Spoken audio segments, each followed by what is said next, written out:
For 2,000 years, a single system of thought pretty much ruled the world. I mean, it explained everything from the stars in the sky to the thoughts in our heads.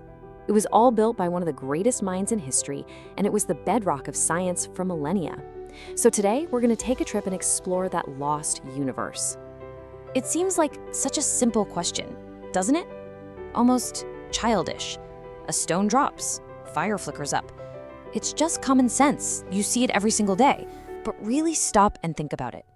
Why? What's the fundamental rule of the universe that makes this happen?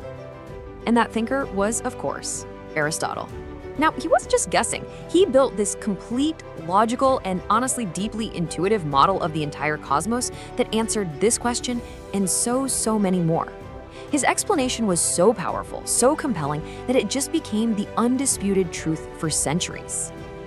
And you know, here's the really fascinating part.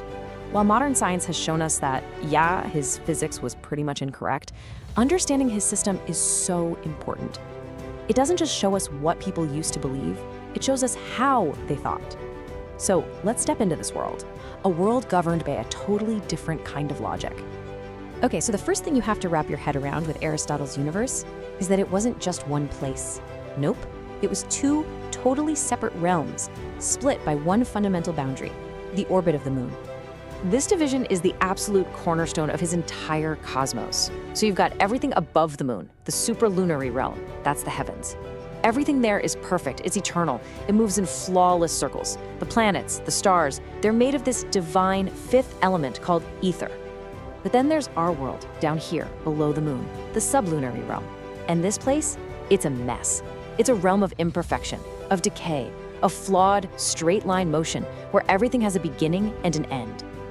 Just think about how huge that idea is. It means the rules that make an apple fall from a tree are fundamentally completely different from the rules that keep the moon in orbit. It took Isaac Newton almost 2,000 years later to come along and just demolish that wall, declaring that a single universal law of gravitation governs everything. So if the heavens have their own special rules, what about our messy world down here? Well, for Aristotle, the answer was just beautiful in its simplicity. Our entire world was built from just 4 basic elements. And this right here is the absolute key to all of Aristotelian physics. Forget about forces like gravity for a second. In this universe, objects move because they are trying to get back home. Everything has a natural, proper place where it belongs, and all motion is just an object's deep desire to return there. This creates this really clear hierarchy, with the universe layered kind of like an onion.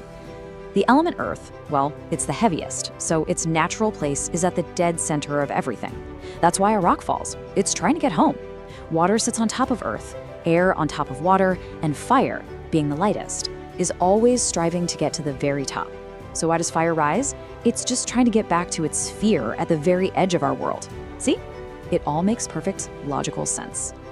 And this model didn't just stop with physics. Oh no, it became the foundation for medicine and psychology for centuries. These 4 elements in the cosmos were thought to perfectly correspond to 4 humors, or essential fluids in the human body. If you had an imbalance of these humors, you'd get sick, or it would shape your personality. Too much black bile made you melancholy, too much blood made you sanguine. It was this grand, unified theory connecting the entire universe right down to our own bodies. But in this world where everything has a beginning and an end, where everything moves to its natural place and then just stops, life presented a bit of a puzzle. Living things seem to break the rules. Think about it. An individual cat is born, it lives, and eventually it dies. That's a straight, linear path. But the species, the idea of cat, just keeps on going. For Aristotle, reproduction was life's clever loophole, its way of cheating that finite fate by taking part in this eternal cycle. Now, Aristotle, who was a brilliant biologist, got incredibly close to a theory of evolution. He saw that animals were just perfectly adapted to their environments, but he just couldn't bring himself to accept that this was all due to random chance. The patterns he saw in nature, like the shape of our teeth, just seemed too perfect, too designed to be a coincidence. So what held him back? The one missing piece was the idea of deep geological time.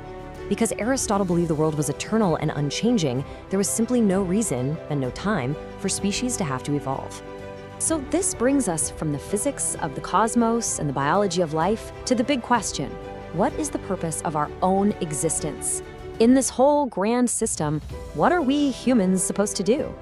To answer that, we have to understand probably his most powerful philosophical idea, the difference between potentiality and actuality. Basically, everything in the universe has a potential for what it could become. A seed has the potential to become a tree. The whole process of change and growth is just that potential becoming actual. So falling stone isn't just moving, it's actualizing its potential to be at the center of the universe.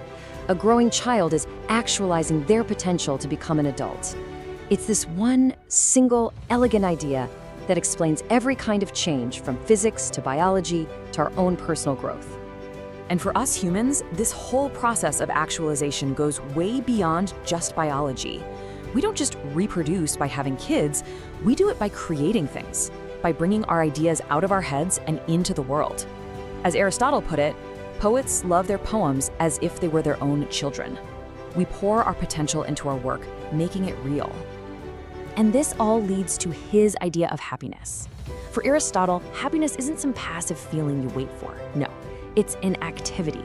It's the lifelong process of figuring out your unique human potential for reason, for creativity, for virtue, and then actively working to make it real.